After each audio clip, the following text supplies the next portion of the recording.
We're going to be talking about the method of finite differences, which is a method used to find the sum of the first n terms in a sequence that has to do with powers.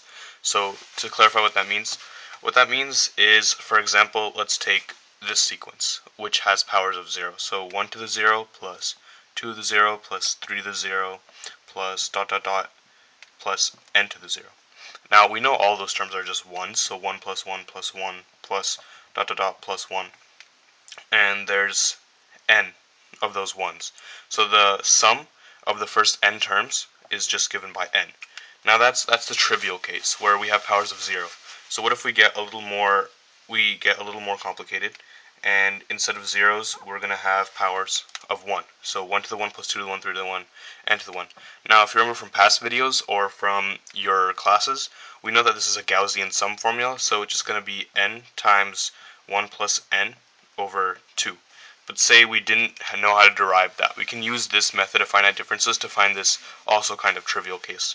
So this is how the method works.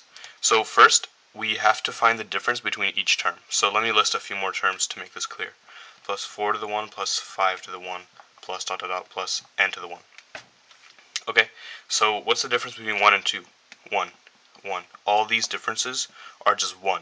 So when we arrive at the line that has the same kind of difference, that line is going to be the one we choose. So now we have to number the lines. So the first line, which is the original line, is called line 1. Then the next line is line 2. And in this case, we stopped at line 2. And what that indicates is that our answer is going to be a second degree polynomial because we stopped at the second line. So let's see how it's going to look like. So we know it's a second degree polynomial. So we know that it's something of the form, sum of the first n terms is given by an squared plus bn plus c, because that's a second degree polynomial.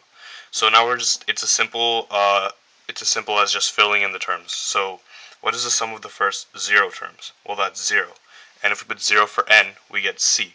So we know c is 0, which is very useful to know because the constant term in all of these things is always going to be 0. So we just have an squared plus bn. What is the sum of the first 1 terms?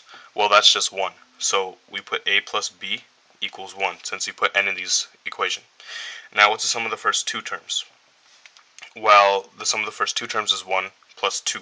That's a 2. So that's 3. So the sum of the first 2 terms equals 3. And when you put 2 in this formula, you get 4a plus 2b. Now we are done because we have 2 variables we don't know and 2 equations, so we can just solve for them. So these are the 2 equations, and using some simple algebra we get that a equals 1 minus b. Go ahead and plug that in anywhere, so you get 4a. So a is 1 minus b, so 1 minus b plus 2b equals 3.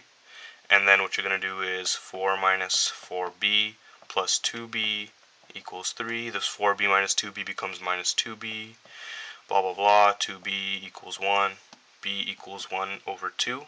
And then find an equation, so a equals 1 over 2, because I just plugged b into that equation.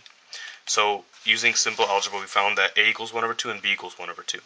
That means that the formula for the sum of the first n terms is given by 1/2 n squared plus 1/2 n. And just simplifying that, we get 1/2 n plus 1, which is n plus 1 over 2, which is the formula we know. Now, let's do one more time. Let's do it for squares. So how does that look? That looks like 1 squared plus 2 squared plus 3 squared plus dot dot dot. Let's write a few more. Plus 4 squared plus 5 squared plus dot dot dot plus n squared. So the sum of the first n squares. So now we do our little difference thing again. So let's just write them as they should be. So 2 squared, 4. This is 9. This is 16. This is 25. Okay, so what's the difference between 1 and 4? 3. Here it's 5, then it's 7 plus 9.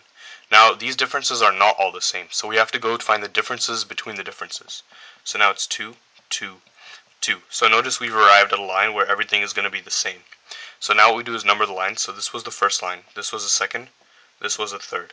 So therefore, our answer is going to be a third degree. It's going to be a third degree polynomial. So we follow the same process. We go ahead and follow the same process. So we know that it's going to be something of the form S of n equals an cubed plus bn squared plus cn plus d. And remember, this constant term is always 0 because the sum of the first 0 terms is 0. So we can just ignore it. Now, the sum of the first 1 terms is always going to be 1. So a plus b plus c equals 1. Sum of the first 2 terms is going to be, when you plug 2 into here, you get 8a plus 4b plus 2c. And writing that sequence again, it was 1 plus 4 plus 9 plus so on. So the sum of the first 2 terms is 5. The sum of the first 3 terms is given by 27a plus 9b plus 3c, and that's going to equal 13. So you have 3 simultaneous equations for finding it, and I'm going to let you do that. It's not that hard to manipulate these, find the algebra, but in the end, you're going to get that